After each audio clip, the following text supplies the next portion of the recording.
Steel City. Is everybody ready to go? Let's proclaim the greatest radio show. Welcome to the Week 16 Pick Show. I'm your host, Jim Sella, here with Jay Dash. I was undefeated last week. That's right, folks. 0 losses for me. In everybody else's face, I am now the master of the Pick Show. I wouldn't go that far. For this week, ball. For last week, ball. We'll see about this week. All my picks are guaranteed winners. So far on the season, Easy and I lead the way at 39, 29, and 5. We are both 36, 22, and 5 over our last 63 NFL picks. He actually has 2 college picks within that time as well. But you, Johnny Parlay, and I, ever since Thanksgiving, are each 15, 6, and 2 in our last 23 picks. And you and I are 7, 1, and 2 in our last 10 picks. That's because we're real OGs of the pick game. And like you mentioned, you went 4, 0, and 1 last week. That was your first undefeated week over the past 2 seasons, man. Ball. You're actually 35, 33, and 5 on the season now. 2 games over 500. You're 7 and 7 in your picks of the week. And you're 11 and 8 in your last 19 picks of the week. And we're going to start off with your game. It is a 1 o'clock game on Saturday. Minnesota at Green Bay. Green Bay is -6.5, and the over-under is 43. Yeah, I know Minnesota has struggled. I know they're 7 and 7, but the Packers are only 8 and 6, and it's not like they're on a roll. So I don't understand the 6.5 line here in a division game. Adrian Peterson, I mean, I'm not saying he was a factor last game, but he could be somewhat of a factor in this game. You might actually see him get about 12 to 15 carries. I know Minnesota's offense is kind of blah, and their defense isn't what it was early in the season, but just for the fact that it's a division game late in the year, it's going to be cold. Green Bay's offense hasn't been scoring a lot. Aaron Rodgers is hurt. Their running backs are all beat up. They got Montgomery running the football again. I know he had 2 touchdowns last week, but I just don't see Green Bay's offense being able to score enough points to beat them by a touchdown. Johnny Parlay is going to go with you and say Minnesota. Easy and I are going to say Green Bay. You can say Green Bay's not on a roll, man, but after a 4-game losing streak, they're actually on a 4-game winning streak right now. Aaron Rodgers said they needed to win out about a month ago, and they haven't lost since then. Now, they did have a close game last week in Chicago. It was just a 30-27 win. They almost lost that game, but the prior week, they played a home game versus the Seattle Seahawks and beat them 38-10. And you're right, Minnesota, their defense hasn't been as good as it was earlier in the season, and their offense has really fallen off. I think the key to this game is can they get Adrian Peterson going? If they do, they might cover this line, but from what we've seen from Peterson last week, he did nothing really, and he lost a fumble as well. Now, I don't expect him to be as terrible as he was last week. I think he'll get a little bit better this week. But I'm still going to say Green Bay. They're on a 4-game winning streak. And you look, the Minnesota Vikings just lost 34-6 last week versus the Indianapolis Colts. That was in Minnesota, too. This is a division game. This is Pittsburgh-Baltimore of the NFC North. I don't know if I'd go that far. It's going to be way closer than 6.5. Oh, you guaranteeing it now? Believe that. Damn. So we're going spread split here. Let's go with split it up. Let's go with Johnny Parlay's pick of the week next. He has a 1 o'clock game as well. It is Washington at Chicago. Chicago is +3. Now, he went 3-1-1 last week and 3-1-1 the week before that. So he's 6-2-2 over his last 10 picks. Like I said, he's 15-6-2 since Thanksgiving. And he's 5-1-1 in his last 7 picks of the week and won his last 4 as well. He's 5-7-2 on the season now. You remember he was 0-6-1 or something in his picks of the week to start the season. So he's just 4 games under 500 at this point. So he's picking well right now as well. And he is going spread solo with Chicago. The rest of us are saying Washington. Now, like I just mentioned, Chicago did play a tight game versus the Green Bay Packers last week, almost beat them. And they've been playing a little bit better recently now that Matt Barkley got some time under his belt. Now, they did lose the last 2 games, like I said, versus the Packers, and they lost at the Lions, but they were both 3-point losses. And the week before that, they beat the 49ers 26-6. So it's been a while since they lost by more than 3 points. But I have to go with Washington here. I'm not trusting Chicago at all, but really Washington's not doing much better. They're 1-3 in their last 4 games. They lost by 11 points last week to the Panthers. I just think Washington can go out there and win this game. And since it's just +3, I think it's either going to be a push or Washington will cover. Yeah, that's kind of how I was looking at it. Washington is definitely the better offense of the two. Kirk Cousins is definitely the better quarterback of the two. It's kind of hard to say that about Kirk Cousins. And I know Washington has struggled lately, but Chicago has shown nothing all year long. Washington's still trying to get into the playoffs, squeaking in a wild card spot. Kirk Cousins is playing for a contract, quite honestly, because they used the franchise tag on him. So if this guy wants big money contract, he needs to start playing better ball. And just like you said, with the line being 3, I kind of see it as a push or a win as far as Washington's concerned. The Bears are terrible. I think they are getting Alshon Jeffrey back this week. That may help them a little bit. But So I they can still do don't more trust steroids. them. All right, let's move on to my pick of the week. I'm 123, 108, and 7 all time. I went 3-1-1 last week. Like I mentioned, I'm 7-1-2 in my last 10 picks. And I'm 10-3-2 in my last 15 picks as well. I'm going to go with Cincinnati at Houston. Houston's -1, and the over-under is 41 in this game. Now, I know Brock Osweiler is beat, and I think he got benched last week, and he's done. But actually, when they took him out, they looked a little bit better. DeAndre Hopkins finally got involved in the game. And really, Cincinnati hasn't been good at all on the road this season. Really, they haven't been good at all overall. But they haven't won many games on the road this season. Let's see, they beat the Browns and they beat the Jets, 2 of the worst teams in the NFL. That's their only 2 wins on the road this season. And Houston, now, they're not a great team or anything. I've been knocking their offense all season long. But with this just being -1 at home, they're actually a pretty solid home team. Only lost a couple of games at home this season. They lost to the Raiders and the Chargers, and that's it at home this year. So I just look at it as Cincinnati's not winning games on the road, while Houston, that's where they are taking care of business. And with this line so low, I'm going to go with the home team. Go low. Of course, Houston's going to cover this line. Cincinnati's terrible. Houston finally did the smart thing and benched Brock Osweiler. The guy's complete garbage. He got 4 years, $72 million.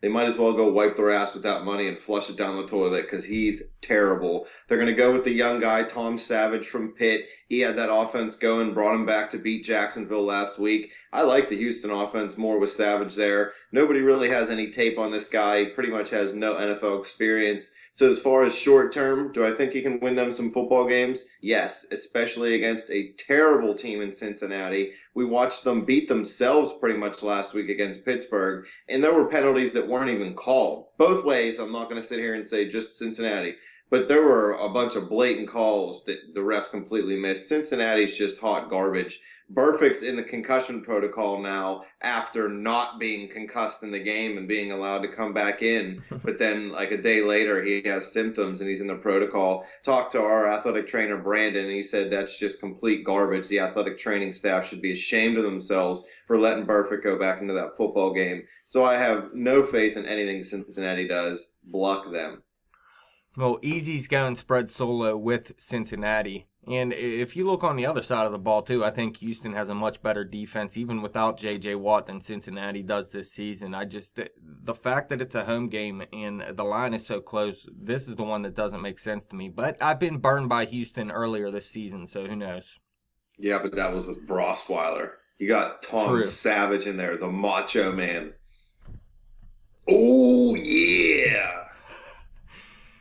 All right, let's see here. We're going to go with Easy's pick of the week next. By the way, my game was the 8:30 game, the night game on Saturday. And Easy's game is the Sunday night game It is Denver at Kansas City -3.5. We all know he's been picking well this season. He actually pushed again in his pick of the week last week. That's his third push in his picks of the week, but he's still 7-1-3 in his last 11 picks. So wait, there's football on Thursday, Saturday, Sunday, and Monday this week. Yeah, we're going with the Monday game too after this here. Jesus. Yeah, all kinds of football going on this week, man. But like I said, Denver at Kansas City. Kansas City's -3. The over-under is 37.5. And there is a spread solo on this one as well. Johnny Parlay is going to say Denver, and the rest of us are going to say Kansas City. And I don't like that half point at -3.5 for Kansas City, but it is a home game. They play much better at home. They just lost. They haven't lost 2 games in a row this season. Denver's offense isn't that good. I don't trust Trevor Siemian. They're actually 1-3 in their last 4 games, 2-4 in their last 6 games. So they haven't been winning. Now that their defense has been good enough to keep teams off the board for the most part, but the way you beat them is with the run game, and Spencer Ware can blow up. And we've seen the last time these two teams played, it was a tight game going into the fourth quarter. It was a tight, low-scoring game, and the score ended up 30-27. They both just blew up in the fourth quarter. But Tyreek Hill had a huge game that week, and I think Spencer Ware, and if you give Tyreek Hill a couple carries on the ground, I think they can beat that Denver defense. And I think Kansas City's defense can hold Denver's offense off the board for most of this game. I think Denver's not going to score many points in this game, so I am going to go with KC along with you and Easy. I think it's funny. Denver didn't bring back Osweiler because they didn't think he was worth the money, and they thought they had better quarterbacks. Osweiler goes and flops. Now Denver has quarterbacks, and they've basically flopped. This Denver defense is starting to get mad at the offense. I've been reading articles that there's a divide in the locker room, and the defense wants a quarterback that can finally put points on the board. Gary Kubiak says that there's no divide, but obviously he's the coach, so he's not going to come out and say there is. I just think there's a lot of turmoil in Denver right now. I think Kansas City is a better football team. I think Kansas City might actually squeak past Oakland and win this division. Somehow I still feel like Oakland may stumble a little bit. And Andy Reid's a seasoned coach. He knows how to win. He knows how to win with Alex Smith. And just like you said about the run game, Denver's terrible against the run, and Kansas City loves to run the football. So, I mean, what better mix for Kansas City right now? Even in the short passing game, if Alex Smith throws those short screen passes, it's just like the run, and Denver's really going to struggle against that. The half point does scare me a little bit, but I don't even care. I think Kansas City wins this game by 5 or 6. All right, so like I said, that is a spread solo for Johnny Parlay on Denver. The rest of us taking Kansas City, and that is Easy's pick of the week, like I was mentioning, and he hasn't lost in his picks of the week in a pretty long time. And the last game is the Monday night game we were talking about, and this may be one of the bigger games of the weekend as well. And actually, we took the biggest games of the weekend. Now, Johnny Parlay took Washington at Chicago. That game ain't really that big, but the rest of it is where I'm at. Yeah, I guess so. But the rest of these games really are the biggest games of the weekend, especially this Denver-Kansas City game. The Pittsburgh game, obviously, we didn't take because we covered that in another segment. So go check that out. But this Detroit at Dallas game is a big game too. Now, Dallas, they only have 2 losses. They're already in the playoffs. But Detroit needs this game, and Dallas still needs this game to make sure they have the top seed in the playoffs. So it is Detroit at Dallas Monday night. Dallas is -7. The over-under is 44. Dak and Zeke have come down to earth a little bit in their rookie season late. Sometimes, the people hit that rookie wall. I don't think they've hit the wall, but I think they've slowed down just a tad. The Cowboys have lost 2 games to the Giants this year. If the Cowboys lose the remaining 2 football games and the Giants win their remaining 2 football games, the Giants not only leapfrog Dallas for the division lead and win, they also will claim the number 1 spot in the NFC overall. So Dallas has a lot riding on this football game with a young quarterback, a young running back, and I don't know, I guess a capable backup you would call him, Tony Romo, in case something happens with Prescott. I think 7 is still too big of a line for Dallas to cover. They had 7 against Tampa Bay last week, and they couldn't cover that. They only beat them by 6. I'm not making a big deal out of Matt Stafford's finger. I think he showed last week that he could still throw the ball a little bit. I like Detroit. I know Detroit's in the running for their division also, so they're going to play a hard football game. I don't see either team, whoever wins this game, isn't going to win more than 3 or 4 points. I'm taking Detroit, by the way. I don't know if I said that. Yeah, Dallas has only won by more than 7 points in one of their last 6 games, so it's not like they're covering this line. Now, I did take Detroit as my pick of the week last week versus the New York Giants, and that didn't work out for me.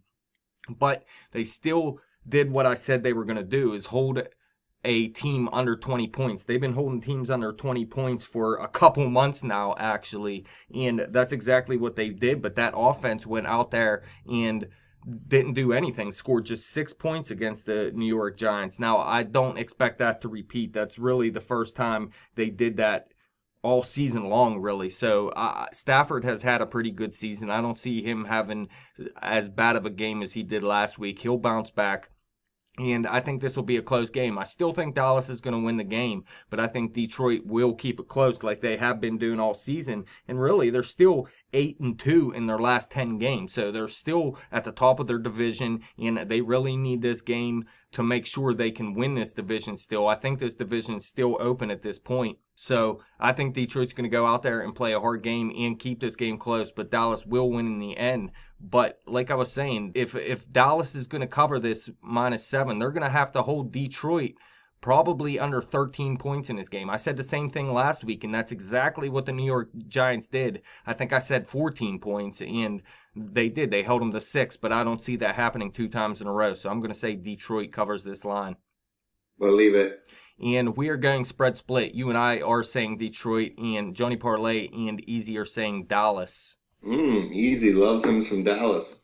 So our picks of the week are Minnesota, the Chicago Bears, the Houston Texans, and the Kansas City Chiefs. And we have a spread split on Minnesota Green Bay. We have a spread solo on Chicago Washington. Johnny Parlay is going to go with Chicago. The rest of us saying Washington. We have a spread solo with Cincinnati. Easy saying them. The rest of us saying Houston.